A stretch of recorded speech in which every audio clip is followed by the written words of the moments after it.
Years ago, we bet big on electric vehicles. We know the whole world's going to be driving them one day. We want them to be built here in Canada. We want the jobs and the great salaries that go with them going to Canadian workers.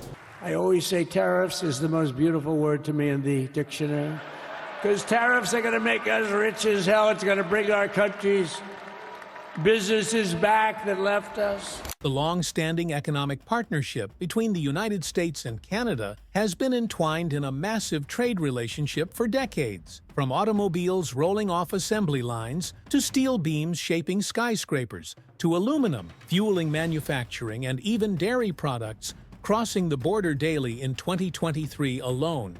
Bilateral trade hit over $900 billion, with Canada exporting roughly $350 billion worth of goods to the United States, including more than 60% of its vehicles and a hefty chunk of its metals. However, the relationship has reached a tipping point, and tension is evident. Canadians are openly asking, with friends like these, who needs enemies? What would happen to industry workers and even iconic figures if Canada truly abandoned the U.S. market and redirected its metal and vehicle exports to strengthen its ties with the EU? Companies such as Tesla. The plan that Canadians have is startling. This isn't just a shot across the bow. It's a cannon blast directed at one of Canada's economic lifelines. Trump's most recent move is a doozy. He threatened to impose tariffs of up to 100% on Canadian cars and metals.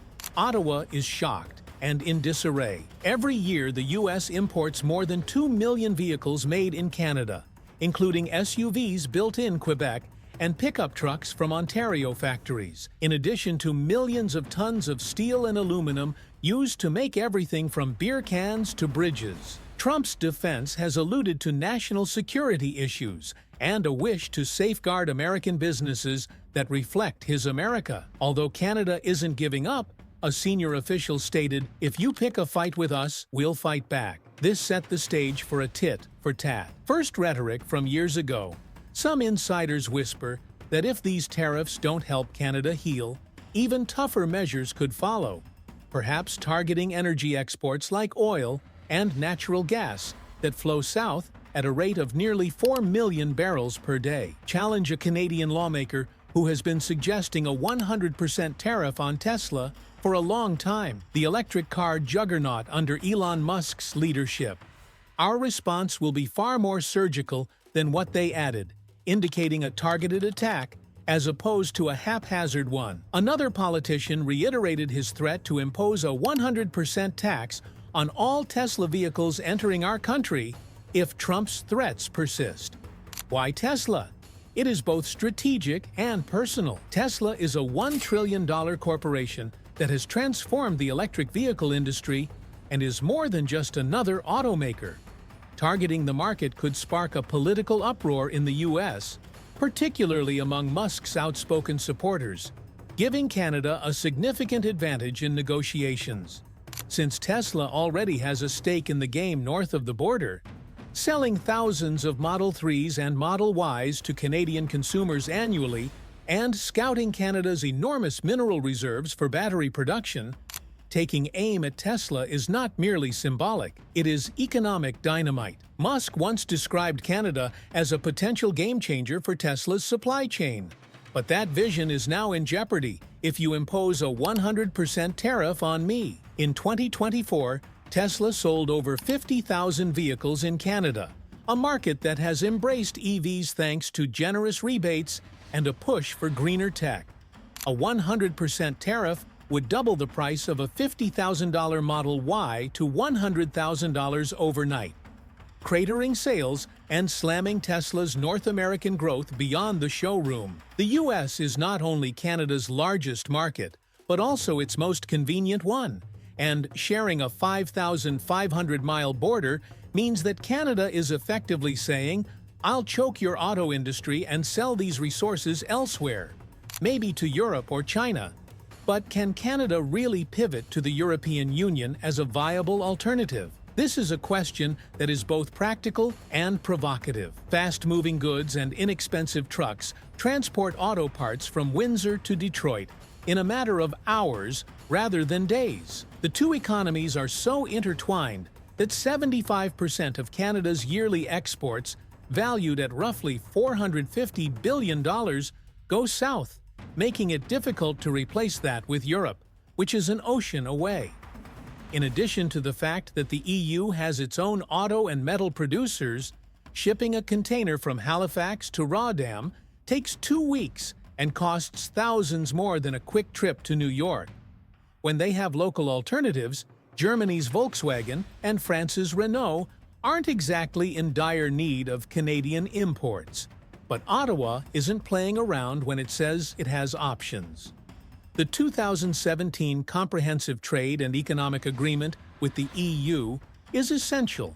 Since it went into effect, it has already reduced tariffs on 98% of goods, increasing Canadian exports to Europe by 30%. By 2024, it is expected to generate $60 billion in trade. With 450 million customers, the EU offers a stable open market and isn't flirting with protectionism like the US does. There is a lot of talk in the Canadian media about how CETA could lessen the impact if Trump follows through. One outlet boasted that we have a backup plan. European leaders concur that, in contrast to Trump's tariff threats on steel, Canada's trade agreements are refreshing. Since CETA took over, Canada has exported more than 1 million tons to the EU. There are discussions about collaborative green steel projects that would produce low-carbon steel that would meet Europe's climate goals. But analysts warn that it's not a given that the EU can completely replace the US market, because transportation costs are 3 times as high as they are in Chicago. And due to regulatory differences, Canadian auto parts may require retooling in order to comply with EU standards and competition. Sweden and Poland churn. Although Spain has its own auto plants and outsteel, Canada is still betting it can carve out a niche because minerals are a big draw. Europe's EV boom requires cobalt and lithium, which Canada has in abundance in areas like the James Bay region of Quebec. When you combine that with CETA's tariff-free access, you have a strong argument that the US won't abandon you. However, we're demonstrating our leverage, according to an Ottawa trade expert. Europe is our overall advantage. This brewing trade war has Tesla in its sights, and it's no accident. In addition to its symbolic value, it is a useful target. Imagine a Toronto dealership with unsold Teslas piled up, or a Michigan factory scurrying for nickel now headed to Germany. Canada has been a quiet partner in Tesla's growth, supplying raw materials and purchasing cars and droves. A tariff could kneecap that, sending prices skyrocketing and installing sales. However, the USMCA puts the entire North American auto industry at risk, not just Tesla. The rebooted NAFTA steel, aluminum, and parts crisscross borders Daily Canada sends $15 billion in auto parts to the U.S. yearly feeding plants in Ohio and Tennessee. A 100% tariff would eliminate the cost increases for Ford, GM, and Chrysler as well. Canadian factory towns like Oshawa may experience layoffs, while American consumers may see a $30,000 SUV increase to $40,000. There would be more fallout. Mexico is also involved, and its factories are churning. We produce 3 million vehicles annually, and many of them depend on Canadian steel. If that is disrupted, the entire USMCA framework falters, and both parties risk losing significant U.S. customers who complain about the cost of your vehicles. Since we shut down our plants, an Ohio driver might wonder why my truck cost an additional $10,000, while Canadians are grieving over lost jobs. Trump's camp maintains that it's about security, keeping jobs and resources domestic, even though a Windsor worker might respond. Canada, on the other hand, believes that pushing us this far is bullying and that we should sell to Europe or Asia instead. Asia is unlikely. Korea and Japan are distant, and China does not have a free trade agreement. The EU's the real contender. CETA's ambitious eliminating tariffs harmonizing rules, opening doors. Although it's not as seamless as the U.S. market, shipping times can reach weeks and costs can increase. But it's a lifeline, and the EU's climate push aligns with Canada's strengths.